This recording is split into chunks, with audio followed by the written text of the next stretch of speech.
Salah seorang dari istri-istri para nabi mengadukan halnya kepada Elisa sambil berseru, "Hambamu, suamiku sudah mati, dan engkau ini tahu bahwa hambamu itu takut akan Tuhan. Tetapi sekarang penagih hutang sudah datang untuk mengambil kedua orang anakku menjadi budaknya." Jawab Elisa kepadanya, "Apakah yang dapat kuperbuat bagimu? Beritahukanlah kepadaku apa-apa yang kau punya di rumah." Berkatalah perempuan itu, "Hambamu ini tidak punya sesuatu apapun di rumah, kecuali sebuah buli-buli berisi minyak." Lalu berkatalah Elisa, "Pergilah, mintalah bejana-bejana dari luar, daripada segala tetanggamu, bejana-bejana kosong, tetapi jangan terlalu sedikit. Kemudian masuklah, tutuplah pintu sesudah engkau dan anak-anakmu masuk. Lalu tuanglah minyak itu ke dalam segala bejana. Mana yang penuh, angkatlah." Pergilah perempuan itu daripadanya. Ditutupnyalah pintu sesudah ia dan anak-anaknya masuk. Dan anak-anaknya mendekatkan bejana-bejana kepadanya, sedang ia terus menuang. Ketika bejana-bejana itu sudah penuh, berkatalah perempuan itu kepada anaknya, "Dekatkanlah kepadaku sebuah bejana lagi." Tetapi jawabnya kepada ibunya, "Tidak ada lagi bejana." Lalu berhentilah minyak itu mengalir. Kemudian pergilah perempuan itu memberitahukannya kepada abdi Allah, dan orang ini berkata, "Pergilah, jualah minyak itu, bayarlah hutangmu, dan hiduplah dari lebihnya, engkau serta anak-anakmu." Pada suatu hari, Elisa pergi ke Sunem. Di sana tinggal seorang perempuan kaya yang mengundang dia makan. Dan seberapa kali ia dalam perjalanan, singgahlah ia ke sana untuk makan. Berkatalah perempuan itu kepada suaminya, "Sesungguhnya aku sudah tahu bahwa orang yang selalu datang kepada kita itu adalah abdi Allah yang kudus.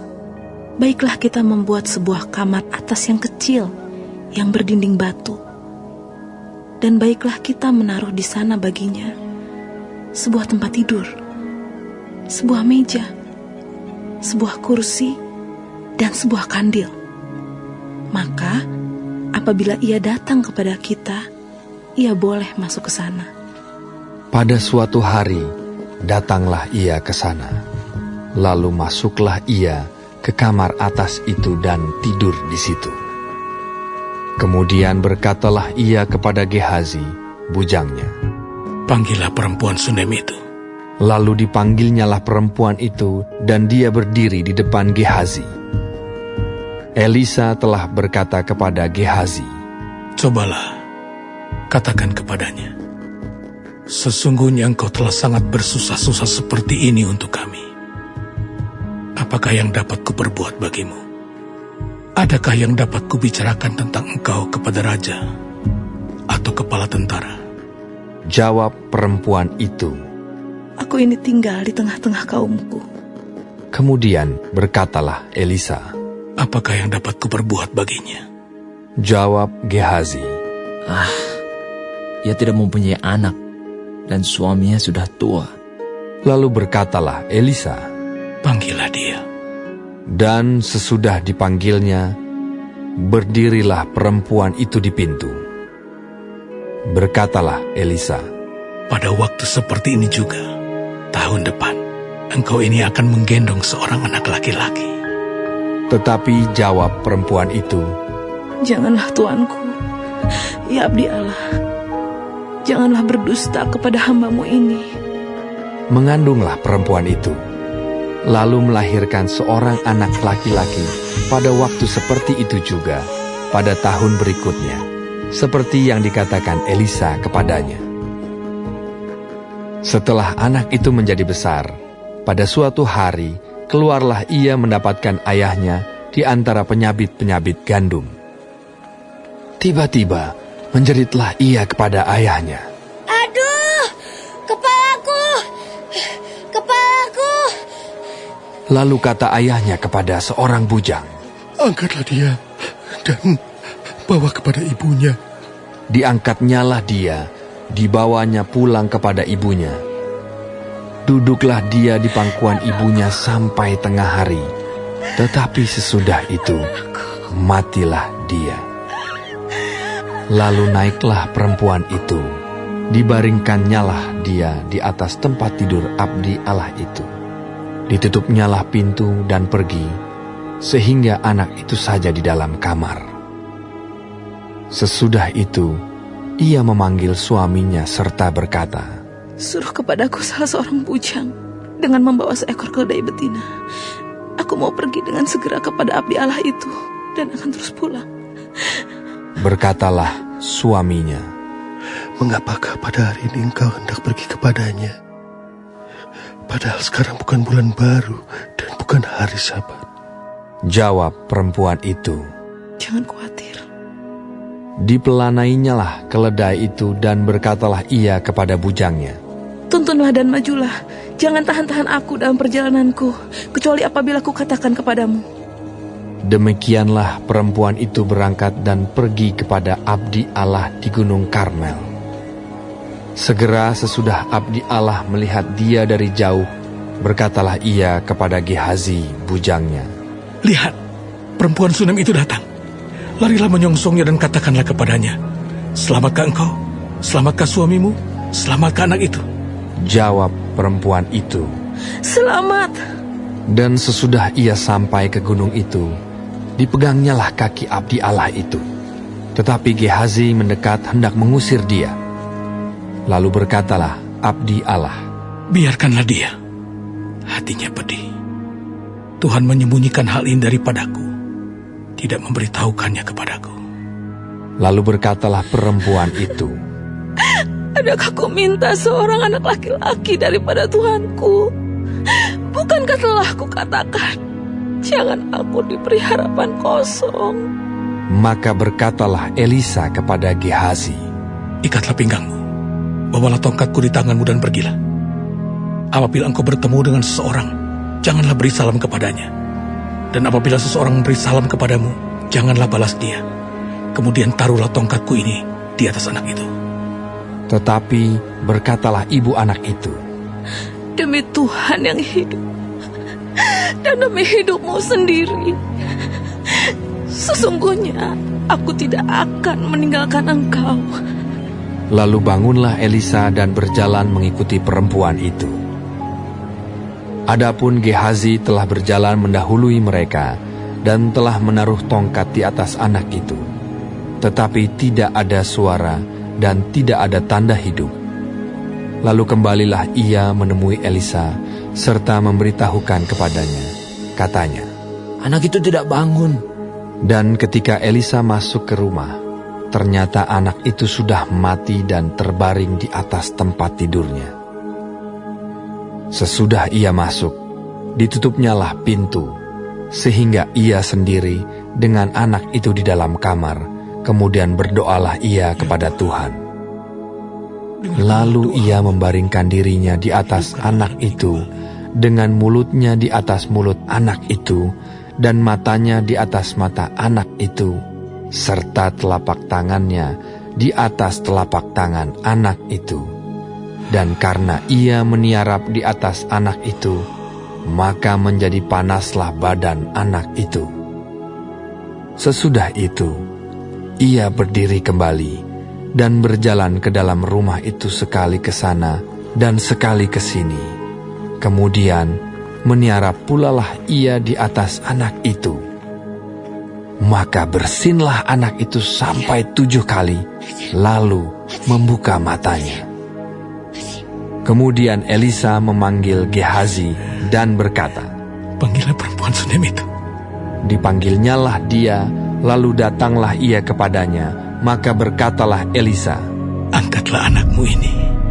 Masuklah perempuan itu, lalu tersungkur di depan kaki Elisa, dan sujud menyembah dengan mukanya sampai ke tanah.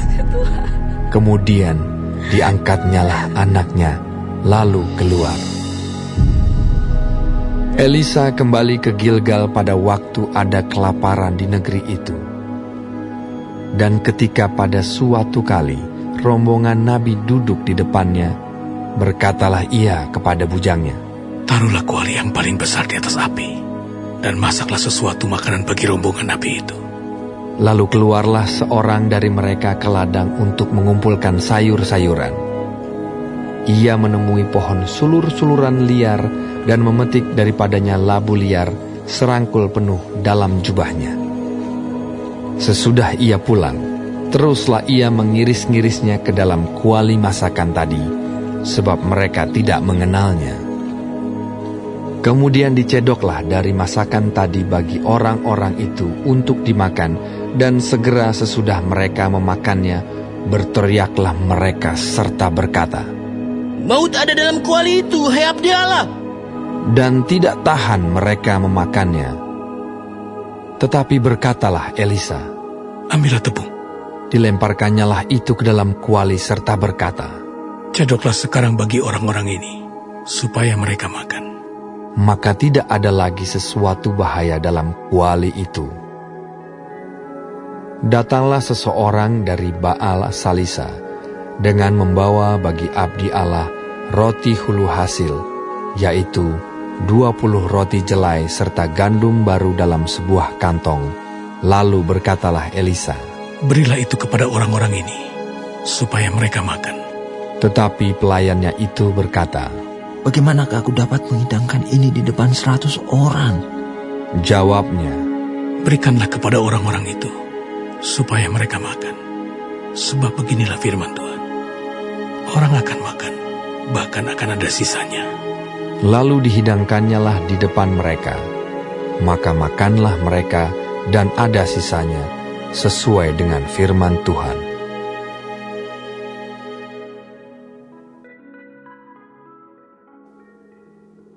Naaman, panglima Raja Aram, adalah seorang terpandang di hadapan tuannya dan sangat disayangi. Sebab oleh dia, Tuhan telah memberikan kemenangan kepada orang Aram. Tetapi orang itu, seorang pahlawan tentara, sakit kusta.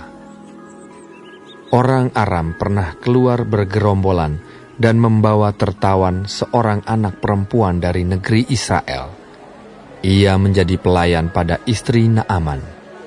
Berkatalah gadis itu kepada nyonyanya, Sekiranya tuanku menghadap nabi yang di Samaria itu, maka tentulah nabi itu akan menyembuhkan dia dari penyakitnya.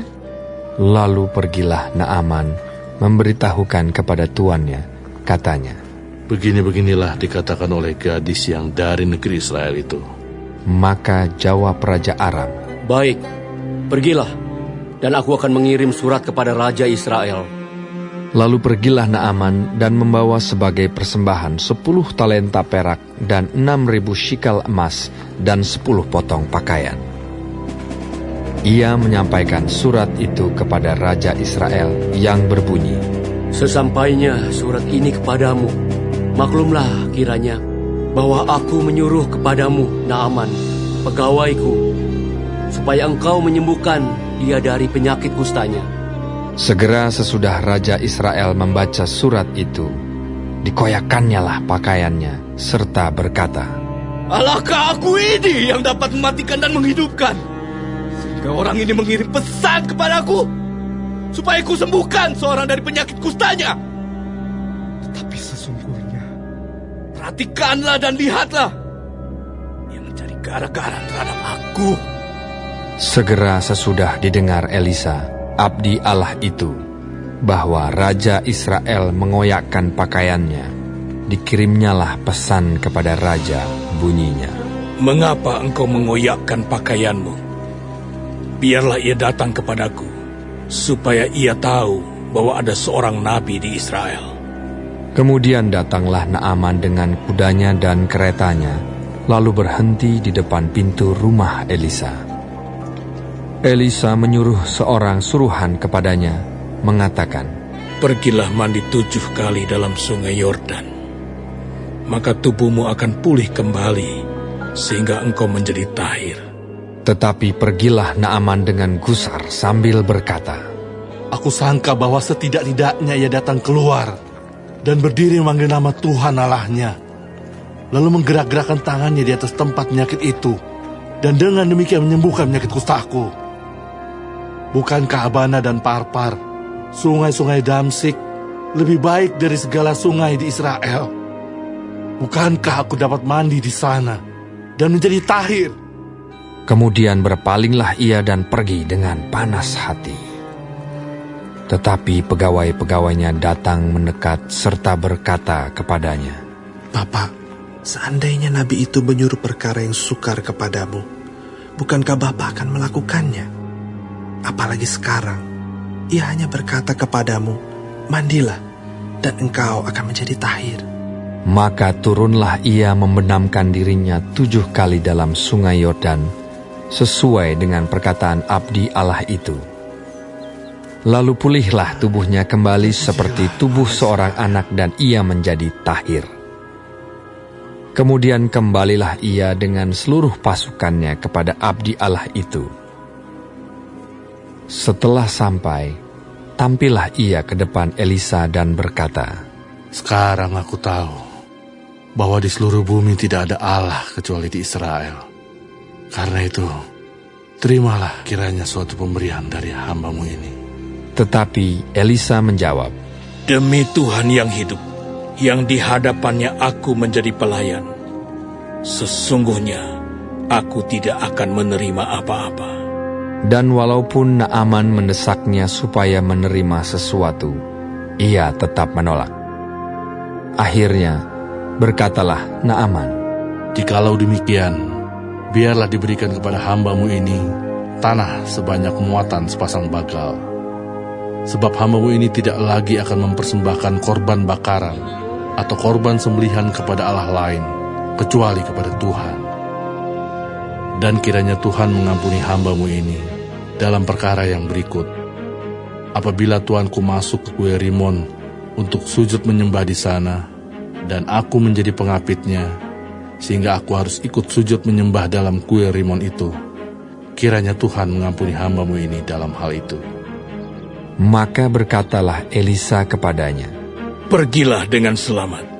Setelah Naaman berjalan tidak berapa jauh daripadanya, berpikirlah Gehazi, bujang Elisa, abdi Allah. Sesungguhnya tuanku terlalu menyegani Naaman, orang Aram ini, dengan tidak menerima persembahan yang dibawanya. Demi Tuhan yang hidup, sesungguhnya aku akan berlari mengejar dia dan akan menerima sesuatu daripadanya. Lalu Gehazi mengejar Naaman dari belakang. Ketika Naaman melihat ada orang berlari-lari mengejarnya, turunlah ia dengan segera dari atas kereta untuk mendapatkan dia dan berkata, Selamat. Jawabnya, Selamat. Tuanku Elisa menyuruh aku mengatakan, baru saja datang kepadaku 2 orang muda dari pegunungan Efraim, dari antara rombongan nabi. Baiklah, berikan kepada mereka setalenta perak dan 2 potong pakaian. Naaman berkata, Silakan, ambillah 2 talenta. Naaman mendesak dia dan membungkus 2 talenta perak dalam 2 pundi-pundi dan 2 potong pakaian, lalu memberikannya kepada 2 bujangnya. Mereka ini mengangkut semuanya di depan Gehazi.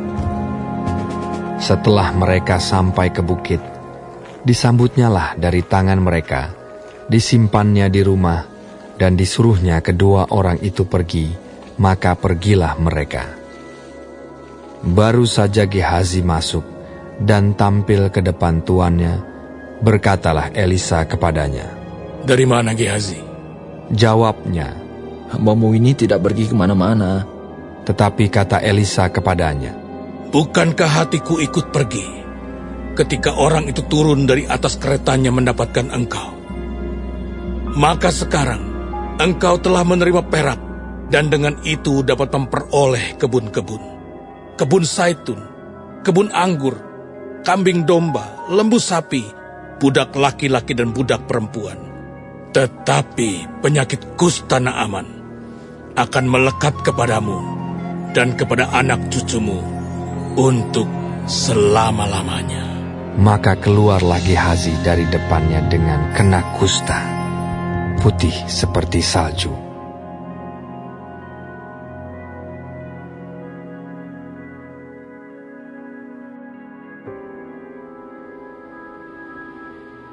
Mazmur Asaf, suatu nyanyian. Ya Allah, janganlah Engkau bungkam. Janganlah berdiam diri dan janganlah berpangku tangan, ya Allah. Sebab sesungguhnya musuh-musuhmu ribut. Orang-orang yang membenci Engkau meninggikan kepala. Mereka mengadakan permufakatan licik melawan umat-Mu, dan mereka berunding untuk melawan orang-orang yang Kau lindungi. Kata mereka, marilah kita lenyapkan mereka sebagai bangsa, sehingga nama Israel tidak diingat lagi. Sungguh, mereka telah berunding dengan satu hati. Mereka telah mengadakan perjanjian melawan Engkau. Penghuni kemah-kemah Edom dan orang Ismael, Moab dan orang Hagar, Gebal dan Amon dan Amalek, Filistea beserta penduduk Tirus, juga Asyur telah bergabung dengan mereka menjadi kaki tangan Bani Lot. Selah. Perlakukanlah mereka seperti Midian, seperti Sisera, seperti Yabin dekat sungai Kison, yang sudah dipunahkan di Endor, menjadi pupuk bagi tanah.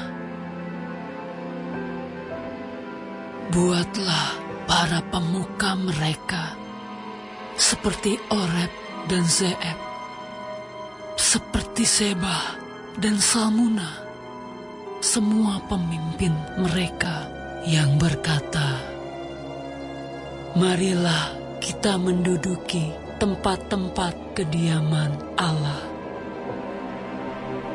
Ya Allahku, buatlah mereka seperti dedak yang beterbangan, seperti jerami yang ditiup angin, seperti api yang membakar hutan, dan seperti nyala api yang menghanguskan gunung-gunung. Kejarlah mereka dengan badai-Mu, dan kejutkanlah mereka dengan puting beliung-Mu. Penuhilah muka mereka dengan kehinaan, supaya mereka mencari nama-Mu, ya Tuhan. Biarlah mereka mendapat malu dan terkejut selama-lamanya. Biarlah mereka tersipu-sipu dan binasa, supaya mereka tahu bahwa Engkau sajalah yang bernama Tuhan, yang Maha Tinggi atas seluruh bumi.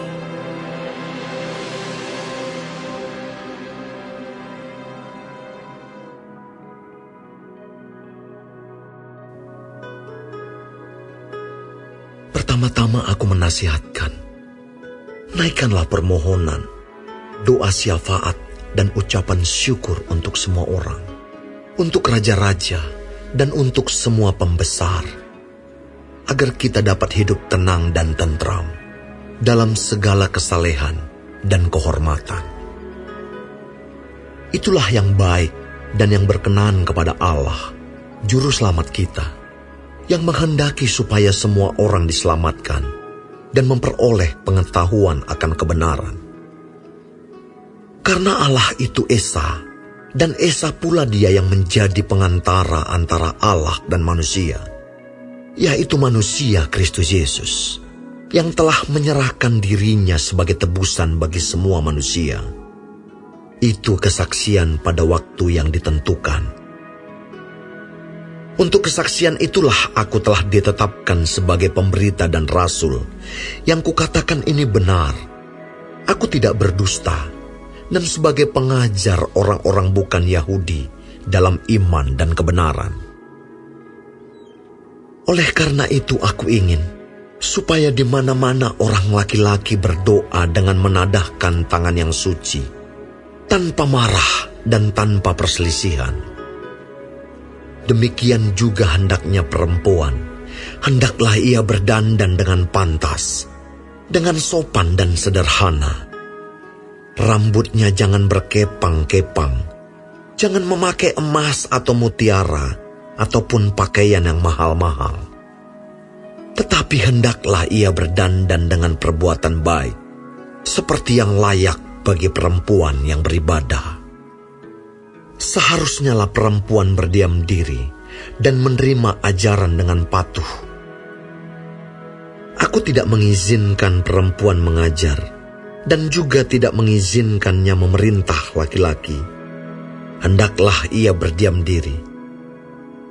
Karena Adam yang pertama dijadikan, kemudian barulah Hawa. Lagi pula bukan Adam yang tergoda, melainkan perempuan itulah yang tergoda dan jatuh ke dalam dosa. Tetapi perempuan akan diselamatkan karena melahirkan anak, asal ia bertekun dalam iman dan kasih dan pengudusan dengan segala kesederhanaan.